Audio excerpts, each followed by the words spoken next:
tenho a honra de passar a palavra à doutora Jaqueline, que também trará a sua contribuição importante, porque ela vive no seu dia a dia, né, como a auditora fiscal do trabalho, essa questão lá no Goiás.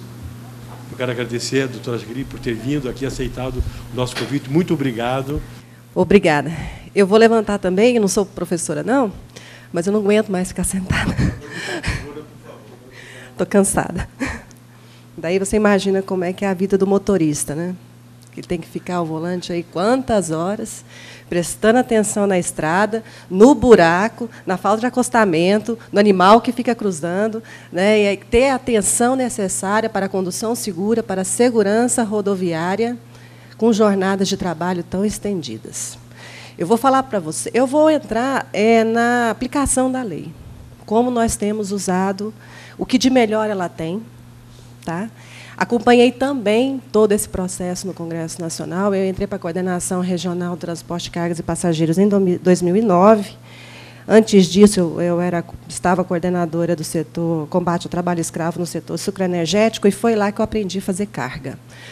Combustível, transporte de passageiros, agrotóxicos, insumos. Aí, pela minha atuação nessa área, dentro das usinas do setor sucroenergético, me convidaram para estar coordenadora, assumir essa pasta dentro da Superintendência Regional.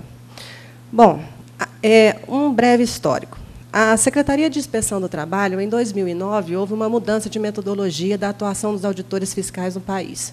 Hoje, nós atuamos com base em projetos. Há um planejamento estratégico. E o setor de transportes foi indicado pela Secretaria de Inspeção do Trabalho como de necessidade de atenção especial por conta do número de acidentes fatais, né, no país. Então, as superintendências ficaram livres para eleger os setores econômicos que elas, no Estado, elas entendessem que deveriam receber essa atenção especial. E, em Goiás, a nossa superintendência deu ênfase à atuação da auditoria nesse setor. O problema, nos outros estados, não houve a mesma possibilidade de instituição de equipes especializadas pela falta de auditores. Como meu colega aqui, o doutor Rafael, falou, nós somos 4. Eu e mais 3, apenas. E nós estamos na saúde pública e privada também.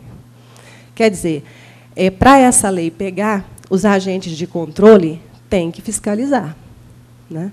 E há problemas tanto no Ministério do Trabalho, número de auditores, e também em relação às PRF, e falta de estrutura, né, para exigir o cumprimento dessa legislação. No Congresso Nacional, eu ouvi muita coisa. Não veio realmente aquilo que nós estávamos desejando, né, para os profissionais da estrada. Não veio assim, tudo. Muita coisa boa ficou, né? E nós estamos no esforço nacional para implementar o controle da jornada. Eu acho que o que de mais bacana que o Paulo Douglas fez foi gerar essa comoção que provocou essa discussão, e hoje é um dos temas mais discutidos em todos os fóruns, são as condições de trabalho dos motoristas, né? Em Goiás, aí agora eu vou falar o que eu pego. Nós fazemos plantão na rodovia, em média 2 vezes por mês, com a Polícia Rodoviária Federal, com a Polícia Rodoviária Estadual. Então, nós pegamos estradas de chão e pegamos também as pavimentadas. Nós fazemos carga e fazemos passageiros.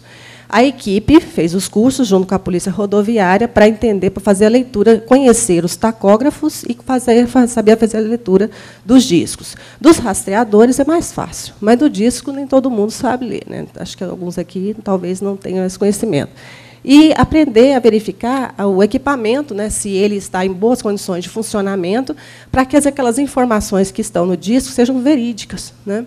Isso tem que ser verificado. E se o preenchimento do disco também está correto, nós também fazemos isso. Não tiramos o disco, preferimos sempre que a Polícia Rodoviária o faça. Nos flagrantes, nós temos detectado jornadas de 20, 30, 40 horas. Tá? Isso tem gerado termos de interdição de atividade. Quando eu assumi a coordenação, Eu elaborei um termo, o pessoal falou, você está maluca? Como é que você vai fazer? A gente interdita a obra, equipamento, você vai interditar o homem? Eu falei, vou. Não tem condição. Vou sim. Como que a pessoa, dirigindo há tantas horas, tem condições mentais para a trafegabilidade segura? Está colocando em risco a vida dele, né, e expondo toda a coletividade. Vou fazer, sim. Tem um termo de interdição de atividade. Nós ficamos na rodovia, a polícia para, tira o disco e verifica. A jornada, eu não perco tempo. Nós temos um foco de combate à informalidade e aos excessos de jornada. Nossa equipe tem esse foco. Mas a questão da jornada está tão grave que nós estamos assim, não, é para parar quem está em excesso. Quem está em excesso vai embora. Se está registrado, se não está. Infelizmente, eu não tenho condições hoje de combater informalidade, e você só pega o trabalhador informal é assim, nas estradas. Né? Garagem, isso aí não funciona, não. Né? Mas você pega os clandestinos só na estrada. Para vocês terem uma ideia, até hoje, acho que hoje está terminando nosso segundo plantão de uma rodada de 3. Nós vamos fiscalizar, até dezembro desse ano, 308 empresas do transporte rodoviário passageiro. Foco, combate ao transporte clandestino. Transporte rodoviário passageiro. A média de horas levantadas, 12. 12. Mas não é raro, na semana passada eu estava na rodoviária de Goiânia, fui fazer uma refis para verificar se... desde quando começamos, a gente fica sempre acompanhando, né, se as empresas realmente estão mudando as suas práticas, as práticas ruins. E fazemos refiscalização. Aí eu cheguei lá, uma que faz o transporte interestadual, 22 horas. 22. Bom, o que estamos fazendo? Em função desses descumprimentos contumazes, nós conversamos com o pessoal da Polícia, do Ministério Público do Trabalho e com a Procuradoria da República. E aí vem outra situação. O que a Procuradoria da República tem a ver com isso? Tudo. A do patrimônio público, a da cidadania, porque já que esses descumprimentos colocam em risco toda a coletividade. Né? No caso da investigação de acidente, a última que eu fiz, explodiu um veículo de transporte de combustível. Né? Então, ele causou um dano ao patrimônio público muito grande, lá perto da região de Anápolis. Né? Quando fomos fazer a investigação de acidente, infelizmente, eu não tive condições de verificar o disco, porque morreu o motorista e o tacógrafo foi destruído. Né? Tinha que ter aquela caixa preta, né, igual do avião, mas não tem, ele foi totalmente destruído, não tinha como verificar. Porém, eu peguei as notas fiscais, entrei em contato com a Secretaria da Fazenda e fui verificando a rota, né, porque pelas notas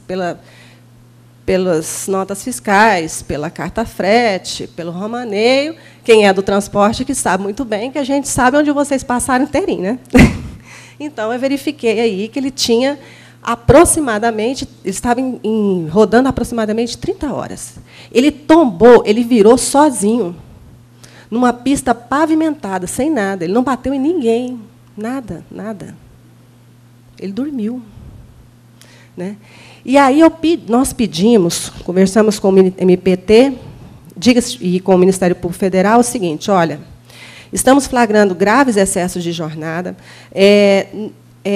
e não estamos tendo efetividade. Por mais esforço, por mais plantão, por mais que eu me desdobre, vou fazer curso com o pessoal da construção civil, com o suco energético, vou com o pessoal dos laticínios, vou lá para o pessoal do transporte metropolitano, né, rodoviário, passageiro metropolitano. Havia um entendimento na convenção coletiva, extraído da convenção coletiva no nosso Estado, que o trabalhador estava ficando no rodoviário urbano à disposição 6, 7 horas. Lá no nosso estado chama diretinho e diretão, não sei como é que chama aqui. Mas se você pegar um transporte rodoviário, eu tenho a impressão que isso não deve ser muito diferente dos outros estados da federação, em Goiás nós conseguimos acabar com esses longos intervalos intra-jornada, porque a pessoa ficava no terminal. Num terminal exposto a assalto, num terminal que não tinha nenhum local para repouso, nenhum abrigo, nada, o terminal. A pessoa simplesmente não estava ao volante, mas ela ficava esse tempo todo. O resultado disso aí, um elevadíssimo índice de estresse, afastamentos, muita reclamatória trabalhista, né? Muitos os acidentes que estavam acontecendo em função do cansaço do trabalhador, as empresas descontando do trabalhador os prejuízos, porque acabava batendo no veículo por causa do cansaço, e cada dano no veículo é descontado do trabalhador. Então, assim, realmente é uma situação. E nós atribuímos muito a ocorrência dos acidentes a essas más condições de trabalho. E aí é importante, por exemplo, a visão da Auditoria Fiscal do Trabalho, que é o que eu estava conversando com o doutor Nelson antes da gente começar. Bom, nós fazemos interpretação sistemática. Aquilo que a lei tem de bom, nós vamos abraçar a causa, vamos dizer aqui. Né? O controle, nós estamos exigindo, sim. Né? A melhoria dessas condições de trabalho necessária. Questão dos pátios, que o senhor bem colocou. Mês passado, eu estava na região, no sudoeste goiano, muito rica, o senhor conhece bem. Né? E grandes empresas, grandes embarcadores. Pasme, eles trancando as portas para o trabalhador, o motorista, que fica no pátio, aguardando até 20 dias, trancando as portas para o trabalhador não ter acesso a banheiro, a água e não usar refeitório. E na empresa pequena, não. Empresas grandes. Né? Então, o que eu via? Eu ficava lá com os motoristas, né? Ficava o dia, passava a noite, observando. Aí eles... por exemplo, fazendo verificação física, veículo por veículo, placa por placa. Onde é que o senhor dorme? Eu durmo aqui. Aí eu entrava dentro do veículo. Tem veículo ótimo, doutor Rafael. Realmente, mas assim, porque tem que ser. Porque dentro é um tipo de atividade que o trabalhador ele não pode ficar exposto a ruído, vibração, calor, né, nas estradas. Esse conforto o trabalhador tem que ter, até mesmo para manter suas boas condições mentais. Mas dizer que cabine serve de alojamento, discordamos. Alojamento é conceito. Está lá na NR 24. E aí eu tenho dito, assim, o que eu tenho feito. Né? Já que o setor diz que cabine e alojamento, eu autuo porque não tem banheiro, porque não tem pia, porque não tem cama com a dimensão correta, dá uns 27 autos de infração, porque o setor diz que é alojamento. Então, cadê? Alojamento é conceito. Né? Então, agora, dizer para a gente também que não tem local de parada, discordamos. Porque existem locais de parada. São bons? Não, não são. Isso é que tem que ser muito, muito melhorado. Inclusive, com aquele item que foi vetado pelo governo, com a responsabilidade do Estado. Né? Tem que ter locais de parada. Tem que ter. Agora, dizer que não tem, também não é verdade, não. Tem, sim. Né? E os locais de parada têm que manter a segurança rodoviária. Não adianta colocar na lei que tem que parar depois de 4 horas, parar onde? Tem muitas estradas nossas, muitas, não tem acostamento, nem acostamento não tem. Você vai parar um bitrem? Um veículo longo? Um cegonha? Eu estava até comentando com o doutor Rafael essa noite, depois que a gente chegou de Goiânia. Eu falei, olha, se tem um setor que não tem muito problema com registro e nem jornada, são os trabalhadores né, que transportam os veículos, né, tanto moto quanto carro. Até que a jornada deles é a melhor controlada, por conta do risco de assalto, que é muito grande, então eles acabam reduzindo os períodos acabam tendo períodos maiores de descanso. Né? Os outros, vamos ser sinceros, o pessoal só dorme mais na rendição. Mentir? Né? Só na rendição. Fora da rendição, fazem direto. E outro problema, aí vem o quanto a influência, né, o impacto dos acordos e convenções coletivas nessas más condições de trabalho. Como eu falei, nós fazemos interpretação sistemática. E entendemos que toda qualquer cláusula que aumente ou estimule o excesso de peso, o excesso de velocidade e o excesso de jornada potencializa os riscos de acidente. Nós denunciamos todas. O último plantão que nossa equipe fez também, doutor Nelson, nós fazemos plantão para análise de acordo de convenção? Sim, nós fazemos. Perda de tempo? Não. Porque assim, o senhor sabe como é que é a nossa discussão com o Ministério do Trabalho em relação a certas atividades. O Ministério do Trabalho, hoje, o PPA só exige número de empresas auditadas, não quer saber da qualidade daquilo que a gente faz. Então, assim, eu sou uma das auditoras, entre algumas aí, entre alguns do país, que estamos peitando essa discussão da qualidade em detrimento da quantidade. Não abro mão. Eu faço 2, 3 CNPJ por mês, mas também faço pente fino.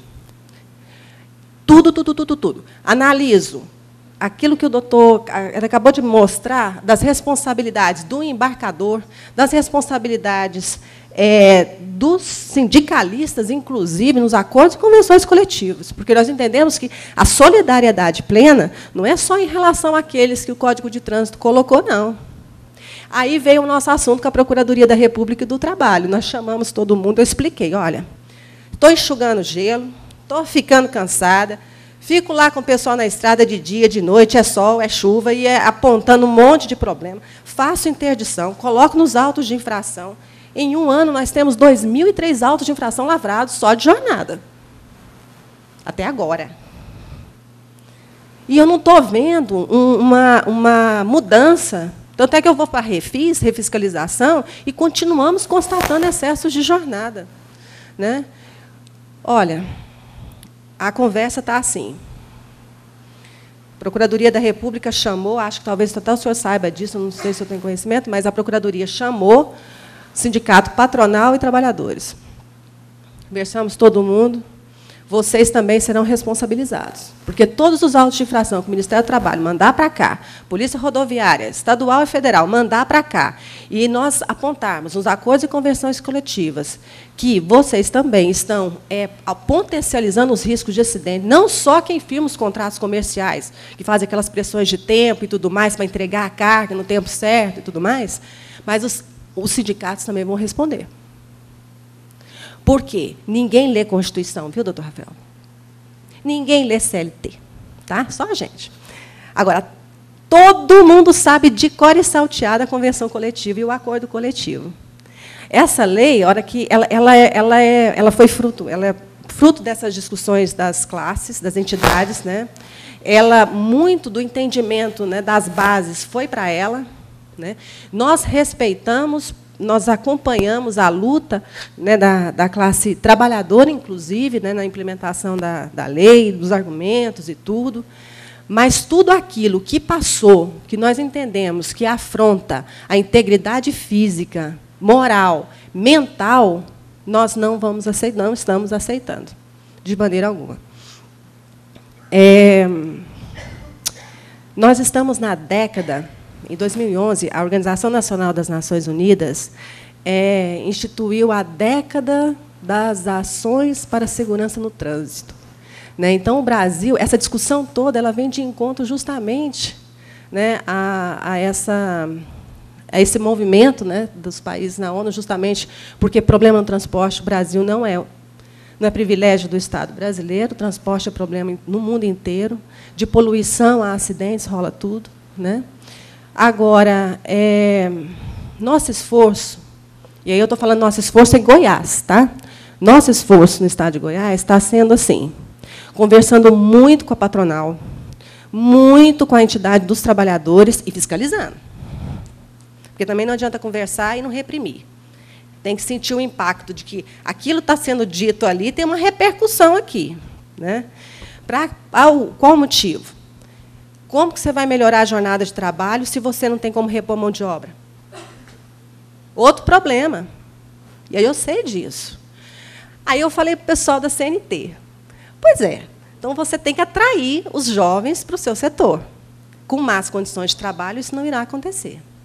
Então, vocês têm que remunerar de forma justa, né, manter relações de trabalho seguras, saudáveis. Veja bem, atrativos para esse setor não faltam, porque existe até uma ideia romântica, né, de aventureiro, tal, né, caminhoneiro é meio assim. Você vai conversar com isso que o professor que ele falou aqui eles são assim, né, a liberdade, né, quando ele falou da liberdade da pessoa ir para as festas, ficar com mulheres e não sei mais o que. Isso realmente a gente ouve. Não sei o quanto disso é verdade, porque eu estou vendo jornadas de trabalho tão intensas que eu não sei que hora que dá tempo. É difícil. E nem se a pessoa tem forças para alguma coisa. Porque é complicado. Como é que ele não dá conta nem de desviar de um buraco, vai dar conta de fazer outras coisas. Né? Então, assim, é complicado. Isso, mas sabe que eu faço essa pergunta para o motorista? E aí, como é que está a sua relação sexual em casa? Pergunto. Sabe por quê? Que isso? Não, imagina. Ele responde se quiser. Ele responde se quiser. Mas sempre responde. Sabe, assim, os trabalhadores têm cooperado muito. Nunca houve resistência, e nem das empresas. Tá? Mas os trabalhadores têm cooperado muito. E esse trabalho investigativo que nós fazemos, veja bem, cada caminhoneiro abordado, durante as nossas operações, ele fica conosco até 3 horas. Pergunto tudo. Quero saber, inclusive, se o grau de irritabilidade dele pela falta de sono está interferindo na vida sexual dele, no relacionamento em casa, se isso não está interferindo de alguma maneira. Porque, veja bem, a falta de estabilidade emocional dele em casa, isso influi também na condução segura. Se a pessoa também não tem laços sociais, se a pessoa não consegue manter uma vida social saudável, né, por conta do trabalho, isso é problema. Nós não somos só trabalho. Né? Nós temos que ter o tempo de lazer, da religião. Eu tenho que ter direito, se eu quiser, ir para uma escola, uma faculdade, se eu quiser. Né? Então, se eu não sou só trabalho, é uma fatia da pizza da minha vida. Não pode ser, não é tudo. Né? E se o trabalho está promovendo desagregação familiar, quantos casos? Não, fulano... por exemplo, eu fiz uma investigação de acidente uma vez, ele bateu na garagem. Na garagem. O motorista, eu me estranhei, né, e comecei a investigar a vida da pessoa. Ele morreu. Ele morreu e matou. O que acontece? Quando nós fomos investigar, ele, além dos excessos de jornada, e nós fomos verificar que ele ganhava por produtividade, ele também estava tendo problemas em casa. Eu conversei com a psicóloga. Tinha uma psicóloga, empresa grande, tinha, realmente, no SESM tinha, inclusive. Escuta, mas você não... qual é a posição da empresa em relação a essas jornadas? Fala, doutora, a gente conversa, mas não é a gente que manda. A gente fala, a gente explica, mas o empregador sabe como é que é. Eu falei, tá. Aí ela falou assim, inclusive, doutora, nós já havíamos identificado que ele havia separado, que a mulher, ela foi na casa dele, a esposa dele tinha dito para ela que não suportava mais a vida a dois por conta das ausências dele, os filhos não queriam mais saber dele, né? E quando a mulher deu um ultimato dizendo, eu vou separar de você, ele não acreditou. Ela foi embora com os filhos, e aí ligaram para ele, dizendo que a mulher e os filhos tinham largado a casa, tinham levado tudo, né, saído de casa, e que quando ele retornasse, ele teria que tomar outras providências. Foi quando ele bateu. Quer dizer, o nosso objetivo é sempre focado na interpretação da norma e o quanto ela repercute na segurança e na saúde do trabalhador. E aí nós pegamos as normas do Ministério da Saúde, do Ministério dos Transportes, do Ministério da Defesa, do Ministério do Trabalho, CLT, normas nacionais ratificadas, né? E, assim, nós, com esse entendimento e com essa interpretação sistematizada, nós buscamos melhorar as condições de trabalho desses profissionais, que está muito ruim. E aqui vocês todos, quanto intérpretes, prestadores, formadores de opinião, têm um papel muito importante nessa fase que nós estamos de conscientização para a melhoria dessas condições de trabalho. Eu fico aqui à disposição para cooperar com os debates, tá? E agradeço a oportunidade, doutora Nelson.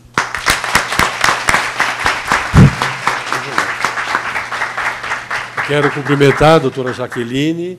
Ela mostrou um outro lado, que às vezes a gente esquece, mas é o lado mais importante, que o trabalhador tem a família e tem a qualidade de vida, e que a lei não poderia ignorar. Não é alguém que produz para a empresa e coloca dinheiro no bolso, é alguém que vive e tem que ter um reconhecimento disso. Eu realmente fiquei encantado com a sua exposição.